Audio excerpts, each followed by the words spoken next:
네, 선택 강의 두 번째 시간 시작하도록 하겠습니다. 잠깐 마이크가 안 나갔죠? 네. 이번 선택 강의는 교회 학교에서 오직 복음을 전해라라고 하는 선택 강의 신청하신 분들이 지금 현재 이 채널을 보고 계십니다. 아마 이제 앞에 많은 성도님들이 계시면 제가 실시간으로 이렇게 이야기 주고받고 하면서 하면 조금 더 덜 떨릴 텐데 제가 카메라만 응시하고 하려니까 약간 좀 떨림이 있습니다. 제가 이렇게 댓글로 뭐 이렇게 달아달라고 요청 중간중간에 드릴 게 있는데 그러면 좀 적극적으로 댓글을 좀 부탁드리고요. 이제 기린노교회 아동부가 저희 이제 작년까지 초등부였는데 여러 가지 상황에 있어서 작년에 이제 그런 비대면이나 이런 상황들이 되면서 같이 이제 교사들이 모여서 함께 무엇을 준비해야 할까라고 하는 상황에서 함께 공부한 것들을 오늘 강습회 내용으로 좀 선택 강의 내용으로 좀 담았습니다. 그래서 일단 제가 오늘 선택 강의 일부분을 좀 하고요. 그다음에 저희 아동부의 두 형제 자매님 나오셔서 잠깐 간증하고 두 번째 시간에 마지막 제가 또 하고 이런 식으로 오늘 진행을 하도록 하겠습니다. 네, 주일학교에서 오직 복음을 전해라. 교회학교에서 오직 복음을 전해라라고 하는 제목입니다. 목차는 이렇게 됩니다. 주일학교에서 교회학교에서 왜 복음을 전해야 하는가? 라고 하는 첫 번째 주제에 있고요. 두 번째 시간에는 어떻게 복음을 가르칠 것인가? 라고 하는 것입니다. 그리고 이제 세 번째가 현장에서 사례인데 이거는 중간에 형제자매님들 간증으로 이렇게 저희가 집어넣었습니다.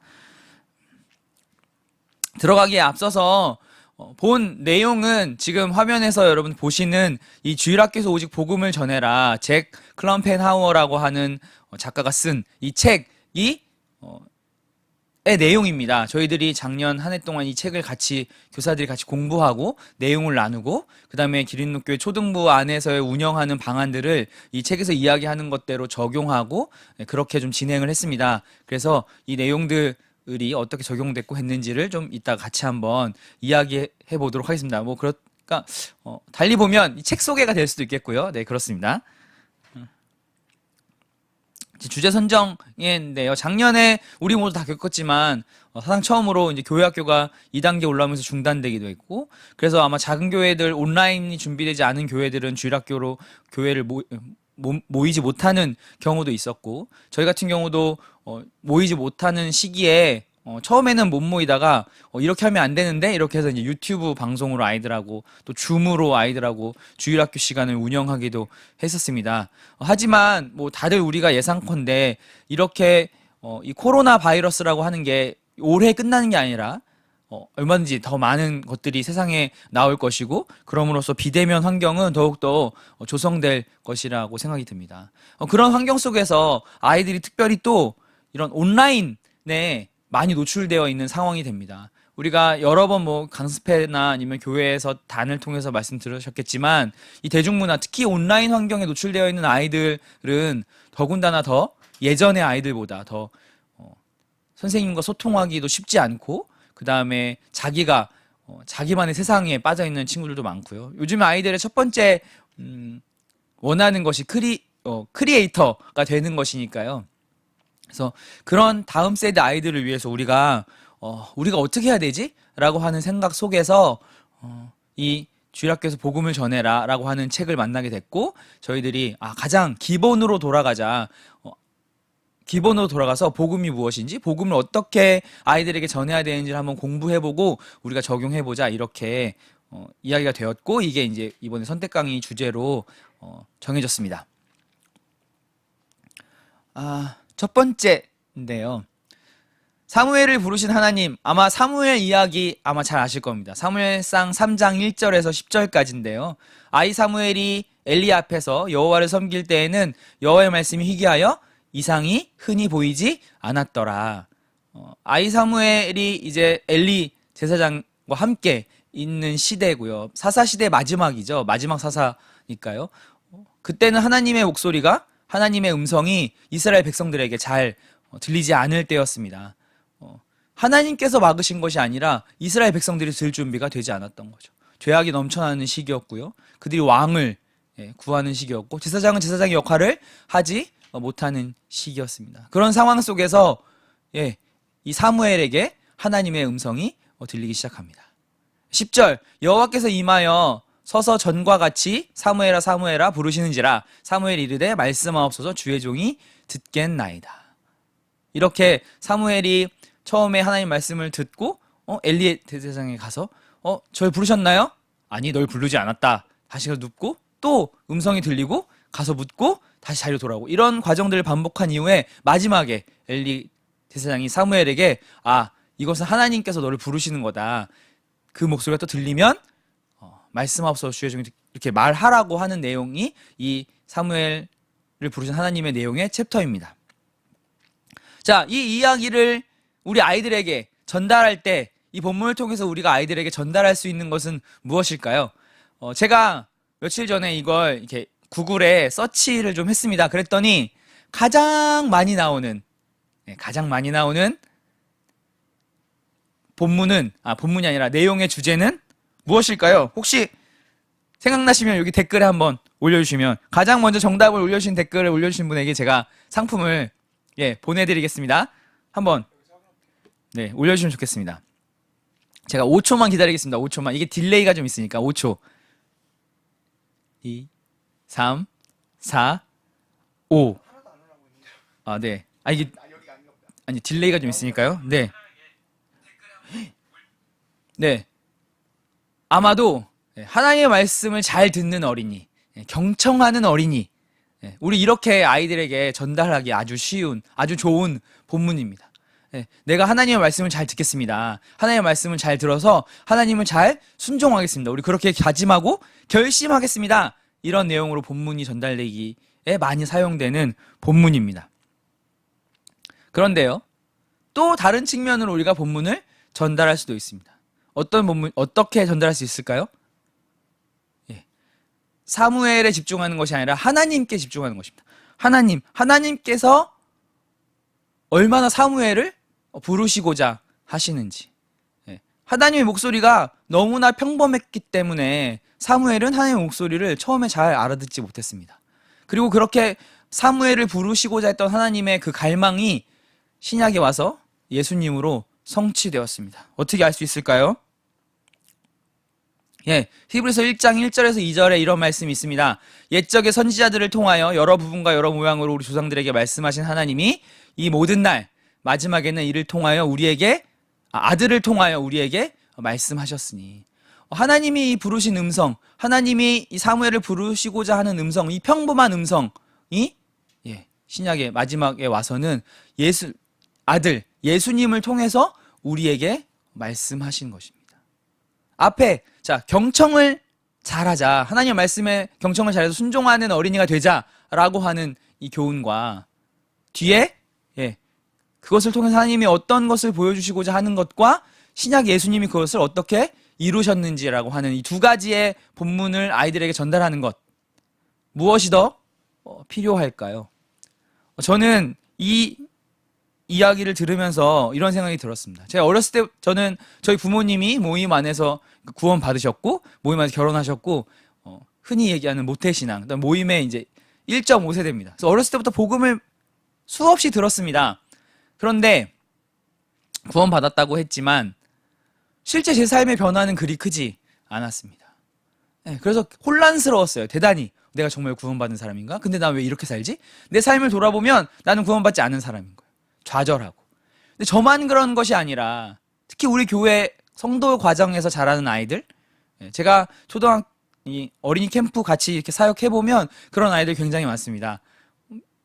저희 교회 어떤 친구 캠프 갔다 오면서 문을 띵동띵동 열고 문 들어오면서 엄마 아빠 나 구원받았어 라고 하고 들어와서는 가장 첫 번째 하는 게 그동안 나 휴대폰 게임 못했으니까 나 휴대폰 게임하게 해줘. 이 아이는 구원받은 걸까요? 아닐까요? 물론 그걸 단정할 수는 없지만 아이들의 행동을 놓고 행동을 변화시키기 위해서 하는 것들, 우리는 그동안 좋은 소식, 복음을 전하기보단 좋은 조언을 했다라는 생각이 좀 들었습니다. 복음이란 무엇인가? 그러면 우리가 아이들에게 좋은 조언이 아니라 좋은 소식을 전해야 되는데, 그럼 그 복음이란 뭘까라고 하는 내용을 좀 함께 살펴보면 좋겠습니다. 고린도전서 15장 1절부터 4절까지 말씀인데요. 3절 4절만 좀 읽겠습니다. 내가 받은 것을 먼저 너희에게 전하였노니 이는 성경대로 그리스도께서 우리 죄를 위하여 죽으시고 4절 장사 지낸 바 되셨다가 성경대로 사흘 만에 다시 살아나사. 바울이 고린도 교회에 이 편지를 보내면서 이 복음에 대한 것을 이야기합니다. 3절에 먼저 라고 이야기하는 것이 그 뒤에 나오는 그리스도께서 우리 죄를 위하여 죽으시고 다시 살아나셨다라고 하는 내용이 되겠습니다. 복음은 첫 번째 예수 그리스도에 관한 것입니다. 복음은 영원하신 하나님의 아들이 예수라고 하는 이름으로 살아 숨쉬는 인간이 되셔서 그가 죽으시고 부활하셨으며 오늘까지 우리와 함께 계신다는 실제 사실의 소식입니다. 그래서 예수님은 우리의 제사장이 되셔서 아버지 하나님과 우리를 연결시켜 주시고 예언자이자 교사십니다. 그러면서 우리에게 하나님의 놀라운 비밀들, 그런 경륜들을 저희들에게 알려주십니다. 또 우리를 창조하신 왕이시고요, 영원한 보호자셔서 지금도 우리를 지켜주고 계십니다. 두 번째, 복음은 예수님의 죽음과 부활에 관한 것입니다. 물론 복음이 그리스도인의 삶의 전체, 또 성경 전체를 놓고 보면 이 예수님의 죽음과 부활에 관한 것이다라고 하는 것은 좁은 의미를 말합니다. 창세전에 우리를 선택하셨고 구약 안에서도 계속 구원이 역사되고 있었습니다. 하지만 그 완성은 예수님께서 십자가에서 십자가 사역을 통해서 그 복음이 온전하게 실현된 것입니다. 그리고 예수님의 승리는 부활 이후에 새롭게 우리 안에서 적용되고 우리가 하나님의 자녀로 삼아지고 또 성령 안에서 장래의 영광을 얻었습니다. 세 번째, 복음은 예수님께서 우리 죄를 위하여 죽으셨다는 것입니다. 예수님께서는 완벽한 삶을 살으셨으므로 정죄받으실 것이 전혀 없으셨습니다. 그럼에도 불구하고 우리의 대속물로 그 자리에 서셨고 우리의 모든 죄를, 고통을, 모욕과 수치를 담당하셨습니다. 이 이야기는 바꾸어 말하면 우리는 여전히 죄를 짓지만 그 와중에서도 죄를 미워하시는 거룩하신 하나님이, 하나님의 온전한 용납과 사랑이 우리의 죄를 없이 해줄 수 있다라고 하는 의미입니다.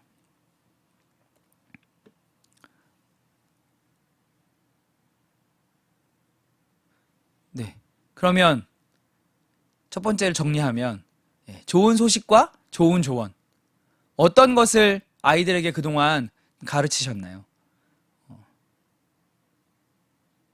저희들이 본문을 놓고 여러 가지 아이들과 분방 공부를 할 때, 전체 말씀을 할 때 예수님께 초점을 맞추기보단 이렇게 살아야 한다, 이렇게 사는 것이 하나님을 위한 길이다, 아이들의 행동의 변화에 더 초점을 맞춰서 했던 기억들이 제 머릿속에는 더 많습니다. 물론 그렇지 않은 교사님들 더 많으실 거라 생각이 듭니다. 그래서 이제부터라도 예수님께 초점을 맞추고 예수님의 십자가가 우리의 삶을 움직이는 엔진이 되어서 예수님께서 그리스도께서 죽으시고 부활하시고 그 메시지를 통해서 우리의 마음을 변화시키는 성령의 도구로 사용되는 그러한 내용으로 전달되어야 될 거라고 생각이 듭니다. 아까 이제 제가 서두에 여러 말씀들을 좀 드렸는데요. 교회 안에 두 가지 아이들의 유형이 있습니다. 첫 번째는 구원받지 못한 아이들, 아예 구원받지 못한 아이들이 있고요. 또 다른 하나는 구원받았지만 확신이 없는 아이들이 있습니다. 아마 특히 이제 성도 과정에서 자란 아이들은 캠프 때마다 구원받았다고 하지만 많이 흔들리는 모습을 보게 됩니다. 그럼 그 아이들을 너는 구원 안 받은 거야, 너 행동 보니까 넌 아직 구원 안 받았어, 이렇게 단정할 것인가? 어떻게 봐야 할까요? 구원받았지만 확신이 없는 아이는 세 가지 유형으로 이야기할 수 있습니다. 첫 번째는 그리스도 안에서 완전한 용서와 용납을 깊이 인식하지 못하고 있는 경우입니다. 이런 아이들은 날마다 자기 행동을 돌아보고 죄의 어려움에, 죄의 두려움에 떨고 있습니다.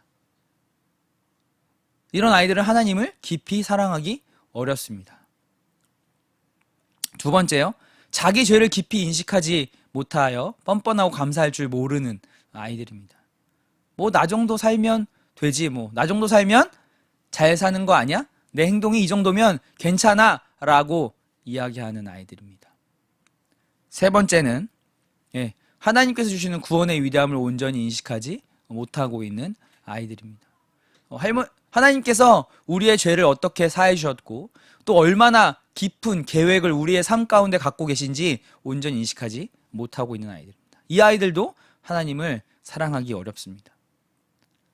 이것을 약간 도표화해서 잠깐 보여드리도록 하겠습니다. 구원받고 나면 이제 이건 동일합니다. 어린아이나 청소년들이나 다 동일합니다. 구원을 받고 나면 두 가지가 강화가 됩니다. 첫 번째는 하나님의 거룩하심을 보면서 하나님이 어떠하신 하나님인지 하나님의 인격을 점점 경험하면서 우리는 성장하게 됩니다. 그러면서 또 하나는 우리 자신의 죄악을 돌아봄으로써 죄에 민감하게 되고 죄의 감수성이 높아지게 됩니다. 그렇죠? 이 두 가지가 같이 성장을 해야, 비례를 이루어서 성장을 해야 하나님 안에서 잘 성장하게 됩니다. 자, 그런데 그렇게 성장을 쭉 해 나아가는 과정에 복음을, 이 가운데 십자가는 복음을 의미합니다. 복음의 의미를 깊이 생각하지 않고 그것은 그냥 접어둔 채 성장하게 되면 그 사이에 간극이 발생합니다. 그러면서 아까 제가 말씀드렸던 세 가지, 하나님의 거룩하심을 봄과 그다음에 자신의 죄악을 봄 사이에서의 그 간극, 아래 간극이 넓은 친구들은 항상 죄의 두려움이 뜹니다. 내 행동을 바라보면, 나를 돌아보면 정말 나는 구원받지 않았나 봐. 이러면서 하나님을 온전히 사랑할 수 없습니다. 그 다음, 하나님의 거룩하심과의 간극이 큰 친구들은 그래, 하나님 이 정도면 만족하실 거야 라고 그 하나님의 거룩하심을 기준을 낮추게 되는 것입니다. 그러면서 제대로 성장하지 못하게 됩니다. 그러기에 그리스도인이 성장하는데 가장 기본은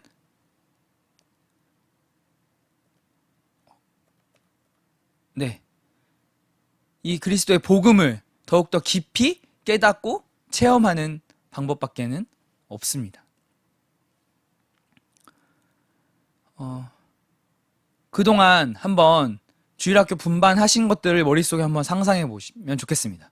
어떤 방식으로 아이들에게 복음이 전해졌는지, 또는 주로 분반의 내용이 무엇이었는지, 아이들의 행동의 변화를 촉구하는 것이었는지, 아니면 그 마음판에 예수님을 더욱더 소개하는 것이었는지. 결론을 말씀드리면 아무리 행동의 변화를 촉구해도 그 행동의 변화는 우리가 생각하는 것처럼 일어나지 않습니다. 주님 다시 오시는 그날까지 그건 동일하게 작용할 것입니다. 그러기에 우리는 그 원동력이 되는, 엔진이 되는 예수님의 복음, 십자가의 사역을 더욱더 깊이 깨달아야 하는 것입니다. 특히나 우리 성도 과정 안에 나오는 아이들에게 더욱더 필요합니다. 우리가 가끔 보면 그 아이들이 복음을 많이 들었으니 뭐 계속 듣는 것이 뭐 지루해 막 이러니까 뭐 이 정도면 되지 않아? 라고 생각할 수 있지만 그렇지 않습니다. 여러 번 반복해서 아이들에게 들려줘야 하는 것입니다. 왜 아이들에게 좋은 조언이 아니라 좋은 소식이 필요한지 제가 간략하게 말씀을 드렸고요. 이제 저희 아동부의 교사들이 이 과정을 하면서 경험했던 이야기들을 좀 들려드리도록 하겠습니다. 네.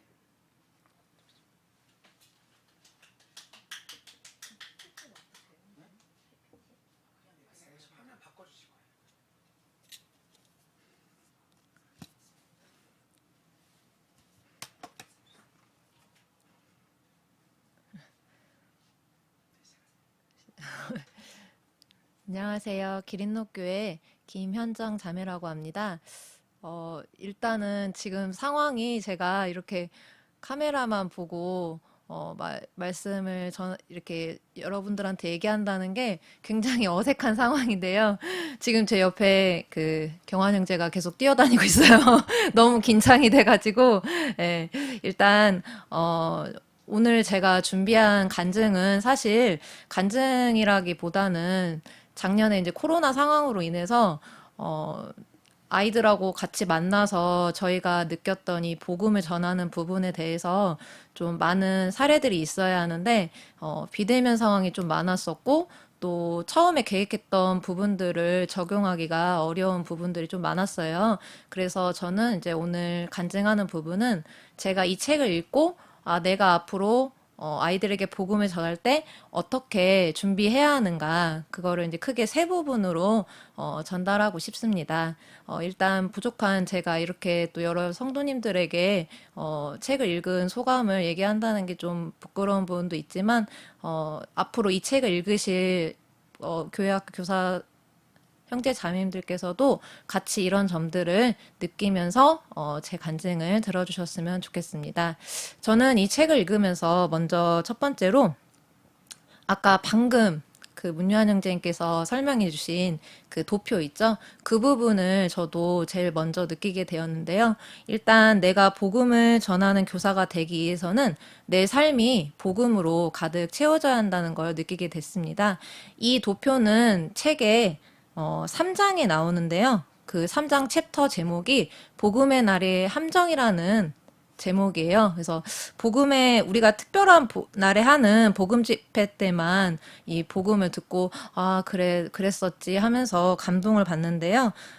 그게 아니라 우리의 삶이 매일매일 복음으로 채워지는 그런 복음의 날이라고 생각하는 걸 지금 강조하고 있어요. 그래서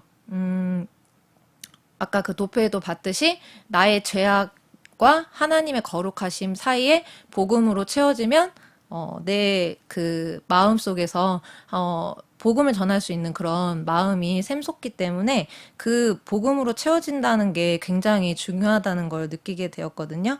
그래서 앞으로 내가 아이들을 만나서 복음을 전하기 전에 내가 매일 하나님과 만날 때 처음에 하나님을 믿었던 예수님의 사랑을 느꼈던 그 순간을 소중히 여기고 아이들에게도 그 느낌을 또 그 사랑을 꼭 전할 수 있도록 해야겠다라는 생각을 하게 되었습니다. 그 다음에 두 번째로 이제 제가 느꼈던 부분은 복음을 전하는 교사에게 가장 좋은 교재는 성경이다. 너무나 당연한 이야기지만 이 책에서 굉장히 그 부분에 대해서 자세하고 또 분명하게 전달을 해주었기 때문에 제가 다시 한번 느끼게 되었는데요. 일단 전에 이제 아이들하고 분반 교제를 할 때 아이들의 흥미를 끌기 위해서 재미있는 활동이나 또 재미있는 동기유발 자료, 그림, 뭐 또는 선물 이런 것들을 좀 준비하면서 아이들과 만나게 되었는데요. 사실 그 어떠한 재미있는 자료나 흥미있는 내용보다는 성경 자체에서 예수님을 전하는 것이 얼마나 중요한가, 또 그리고 이 성경 안에 보물 같은 자료들이 훨씬 많다는 것을 더욱더 느끼게 되었습니다. 이 책의 6장에 보면 말하는 나귀와 예수님이라는 부분이 있는데요. 이 부분은 우리가 구약 성경을 아이들에게 가르칠 때가 있잖아요. 구약 성경이 좀 어려운 부분이 많은데 이때도 구약 성경을 어떻게 아이들에게 접근을 해야 하는지 그런 부분을 알려주고 있었어요. 그래서 일단 그 구약 성경에 보면은 그 이스라엘 백성이든지 거기 나와 있는 인물들의 어떤 해결되지 않은 문제 상황들이 나와 있습니다. 그러면 그 문제 상황이 무엇인지 먼저 성경을 읽고 판단한 다음에 그 문제 상황이 예수님 안에서 어떻게 해결되는지, 대부분의 내용들은 예수님의 사랑으로 그 문제가 해결되는 것을 보게 되는데요.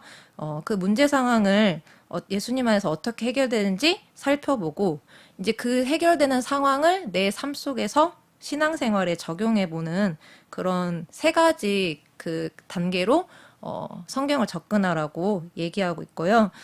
그래서 이제 그때부터 제가 이제 매일 하는 큐티 안에서도 이것을 좀 적용해 보려고 노력을 했었어요. 일단 내가 읽고 있는 부분이 구약 성경이기 때문에 지금 이 상황에서는 이런 문제가 있구나. 내 삶에도 이런 문제가 있지. 그리고 이 문제를 해결하기 위해서 예수님은 어떻게 하셨지? 우리 예수님께서는 대부분 우리를 너무나 사랑하시기 때문에 자신을 희생해서 또 우리를 구원해 주신 만큼 우리의 삶 속에서도 또 그런 부분을 알려주신다는 걸 또 깨닫게 되었습니다.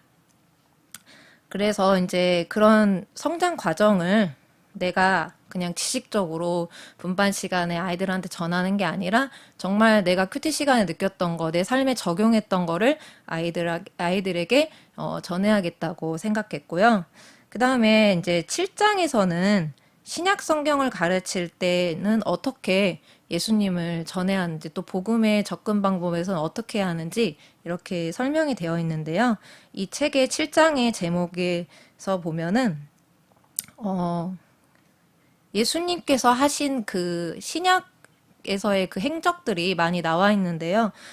단순히 예수님의 행동을 쫓고 그 안에서 교훈을 찾기보다는 예수님이 하신 일에 그분의 인격과 관련이 돼 있고 또 그분은 그 일을 하는 데 있어서 하나하나 그분의 생각과 계획이 있으시기 때문에 내가 그분의 행동을 보고 그분의 인격을 생각하면서 그 내용을 추측해 보는 거죠. 그래서 이 부분은 한번 이제 초등부 선생님들하고 함께 해봤어요. 어떤 한 신약에 예수님께서 하신 부분을, 행동과 그다음 인격 이렇게 나눠가지고 여러 가지 이렇게 찾아보는 연습을 해보았는데요. 제가 그 활동을 하면서 느낀 점은 이게 성경이 짧은 부분이지만 이렇게 예수님의 행동에 초점을 맞춰서 그분이 어떤 생각을 가지고 이 행동을 하셨을까, 이 말씀을 하셨을까 이렇게 생각을 해보니까 굉장히 예수님과 가까워지는 것을 느끼게 되었습니다. 그래서 이제 우리도 아이들에게 말씀을 준비할 때, 특히 신약을 준비할 때는 예수님이 어떤 마음으로 이런 그 행동과 또 일들, 말들을 계획하셨는지 깊이 관심을 가지고 생각한다면은 제가 아이들에게 더 훨씬 더 감동적인 복음을 전할 수 있지 않을까 그런 생각을 해보게 되었습니다. 이렇게 해서 두 번째로 이제는 성경이 가장 중요한 복음의 교재라는 걸 깨달았고요. 세 번째로는 너무나 당연한 이야기고 또 잘 알고 있는 내용이지만 복음을 전하는 교사가 되기 위해서는 계속 기도가 먼저 돼야 하고 기도를 한 뒤에 아이들에게 또 복음을 전해야 한다 그런 부분이었는데요. 제가 이제 아무리 복음의 소재도 다 준비돼 있고 내 삶이 복음으로 가득 차 있다 하더라도 내가 그 아이들을 위해서 기도하지 않고 내 말만 계속 이렇게 떠들어대면 아마 아이들은 자기가 준비가 안 돼 있기 때문에 제 말을 잘 듣지 않을 수도 있는 상황이 있을 수도 있을 거예요. 그래서 제가 복음을 전하는 그런 교사가 되기 위해서는 먼저 기도를 해야겠다라는 부분을 깨닫게 되었는데요. 그 부분은 저희 이 책의 11장에 보일러실에서의 10장에 보일러실에서 수업이라는 부분에 나와 있는데요. 그때 이제 이 상황이 전혀 이제 어떤 분반 교재 준비가 되어 있지 않은 상황에서 아이들과 함께 조용히 기도로서 예수님을 생각하면서 또 예수님을 믿는 아이들을 위해서 기도하는 그런 부분들이 내용으로 나와 있었는데요. 정말 이 부분을 읽으면서 제가 이렇게 느꼈던 제가 경험했던 것들이 떠올랐어요. 이제 저희 가족 중에서 구원을 이제 받지 못한 분이 계셨는데 제가 이 분을 위해서 거의 한 10년 넘게 매일 큐티 하면서 기도할 때 아침마다 기도를 했었는데 그때 막 10년이나 지났을 때는 이제 솔직히 실망감도 들잖아요. 기간이 길어지면 길어질수록. 하지만 예수님 언젠가 하나님 우리의 기도를 무시하지 않고 멸시하지 않으시니까 언젠가는 들어주실 것이다 하면서 기도를 포기하지 않았는데 결국 그 기도가 이루어져서 가족 중에 이제 구원을 받고 저희가 기쁨을 얻은 일이 있었어요. 그래서 제가 이 체험을 했을 때 정말 하나님께서는 우리의 기도를 꼭 들어주시고 내가 이 일이 당장 내 눈에 보이지 않아도 기도를 멈추지 않아야겠다. 그런 생각을 하게 되었어요. 그래서 내가 맞는 아이들도 정말 앞으로 어떻게 될지, 어떤 순간에 구원을 받을지, 그거는 확실하지 않지만 내가 매일 아이들의 이름을 놓고 기도하면 내 복음을 전하는 이 부분에 있어서 분명히 결실을 맺는 날이 있을 것이라는 그런 좀 믿음을 갖게 되었고요. 정말 심는 거는 우리의 그냥 어떤 복음을 교제하는 그런 분반 시간일 수도 있지만 하나님은 모든 아이들을 사랑하시기 때문에 꼭 그 열매를 거두어 주실 거라고 믿고 확신하고 있습니다. 그래서 저는 이렇게 먼저 이 책에서 첫 번째, 내 삶이 복음으로 가득 채워져야 한다. 그리고 두 번째, 성경이 복음의 가장 중요한 소재이다. 그리고 세 번째, 복음을 전하기 위해서는 먼저 기도가 우선 되어야 한다. 이렇게 세 가지를 깨달았고요. 형제 자매님들도 이제 앞으로 이 책을 읽게 되시면은 아마 저보다 더 많은 부분에서 감동적인 그리고 또 내 삶에 적용해 볼 수 있는 부분들을 체험하실 수 있을 거라고 생각이 됩니다. 그래서 앞으로 이제 복음을 전하는 우리 교회학교 교사들이 준비된 교사로서 좀 열심히 다 함께 같이 하였으면 좋겠습니다. 부족한 간증을 드려주셔서 감사합니다.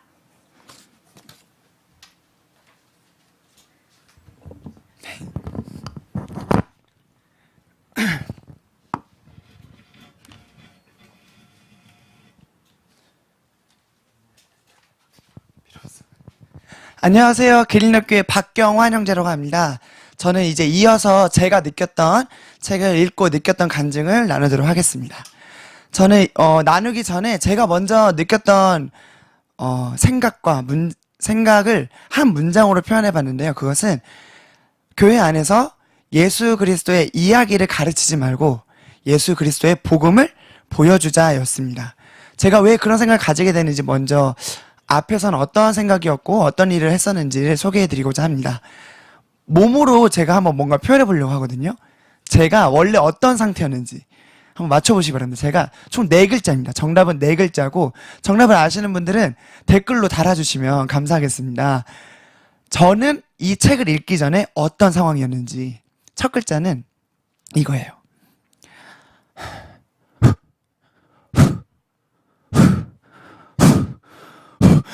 이게 첫 글자입니다. 이게 첫 글자. 그리고 두 번째 글자는 이게 두 번째 글자입니다. 이게 두 번째 글자. 자, 그리고 세 번째 글자는 솔솔솔 미미미. 이게 세 번째 글자예요.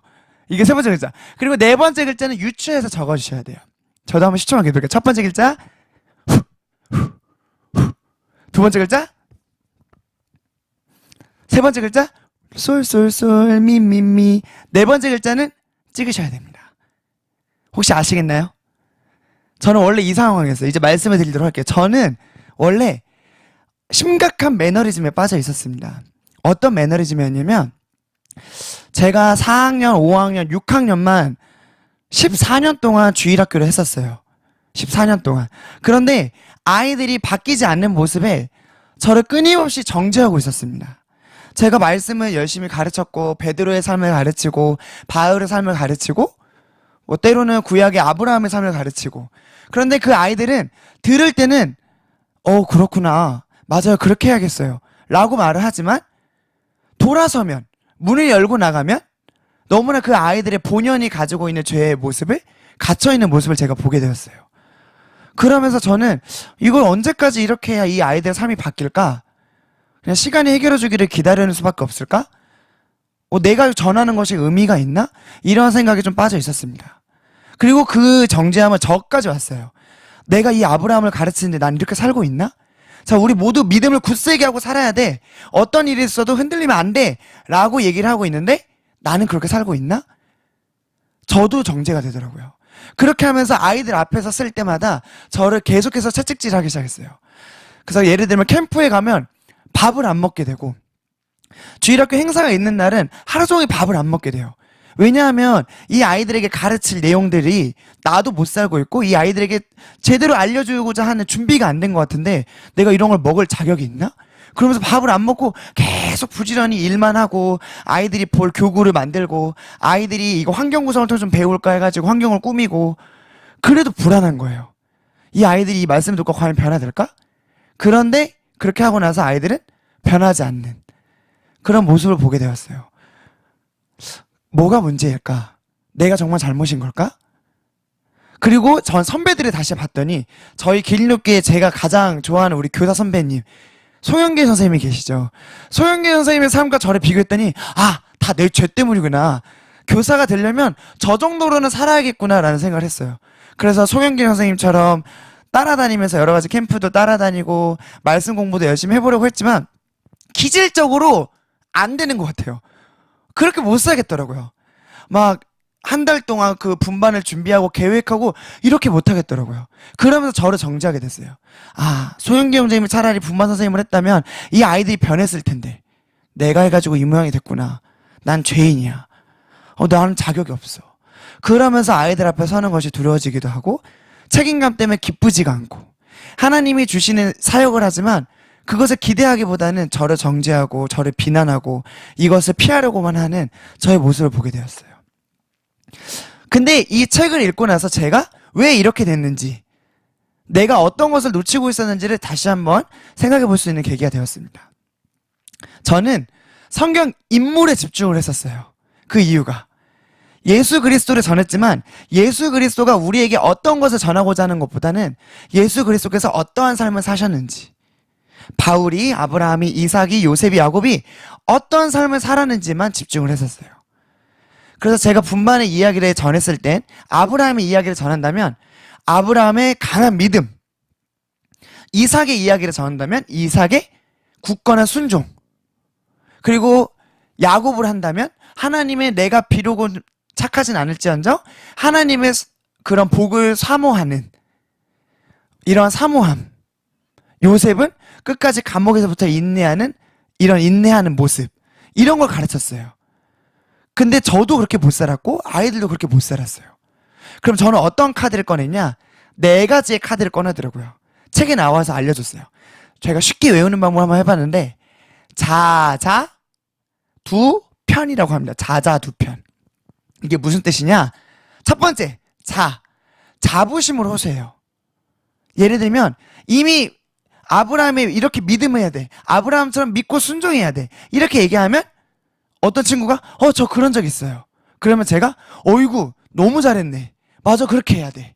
칭찬해주고 우린 그렇게 해야 돼. 할 수 있어. 우린 그렇게 했을 때 하나님이 우리에게 큰 영광을 주실 거야.